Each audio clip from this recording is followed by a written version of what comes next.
The Australian squad that competed in the Montreal Olympics in 1976 were welcomed home by a disappointed nation.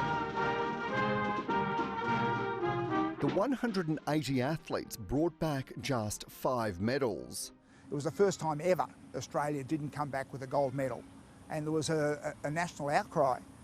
When then Prime Minister Malcolm Fraser opened the AIS in 1981, a young Robert de Castella was there starting his first job. It was an amazing period, and for me as an athlete, that's just when my serious running, my international running was starting to take off. For Olympic and Commonwealth gold medalist Nova Peris, the AIS was the place the nation looked to be inspired. The Australian Institute of Sport had a massive impact on my life. Her first taste was winning a medal in long jump at the Australian Junior Championships. It was an inspiration, and it was something that I aspired to hopefully being a part of the Australian Institute of Sport one day. That came in the form of hockey and a pathway on to the Olympic team. When the Hockeyroos won a gold medal at the 1996 Atlanta Olympics, Peris was the first Aboriginal Australian to stand atop the winner's dais at an Olympic Games. I wouldn't have been able to do it if it wasn't for me spending 5 years at the Australian Institute of Sport as part of the Hockeyroos team. Peris later switched to running and won successive Commonwealth gold medals. She's now worried that the AIS has lost its way.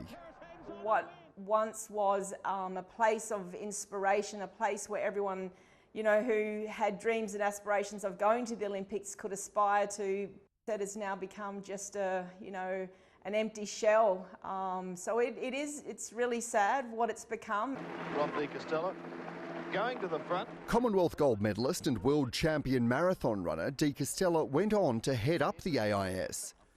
At the time, the Institute was filled with the rising stars of sport, where every aspect of their life was managed to produce the nation's most elite athletes.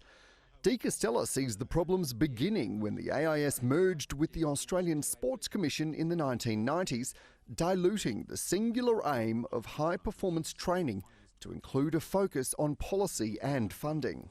I think it was just this clash of cultures, and I think that was the beginning of the end, and it's gradually changed, and it's continued to fall apart. Now it's basically a consultancy organisation.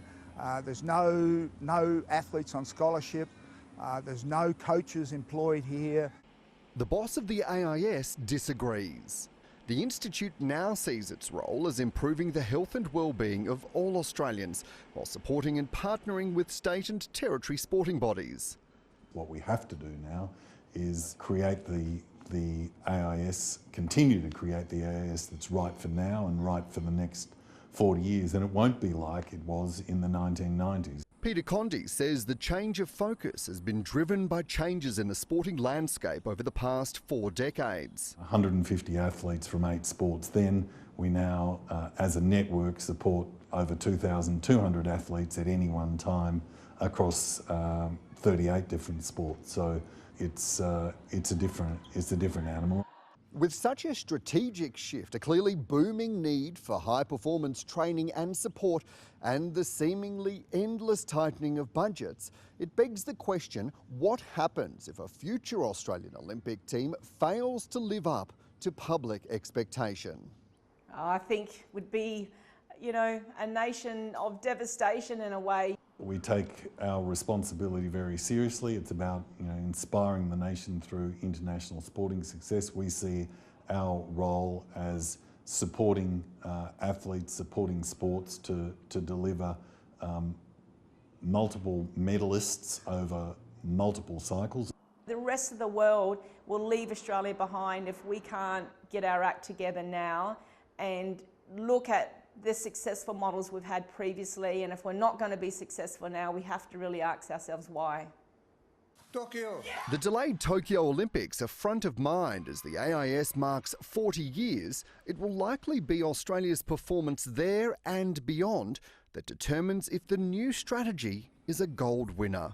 Dan Borscher, ABC News, Canberra.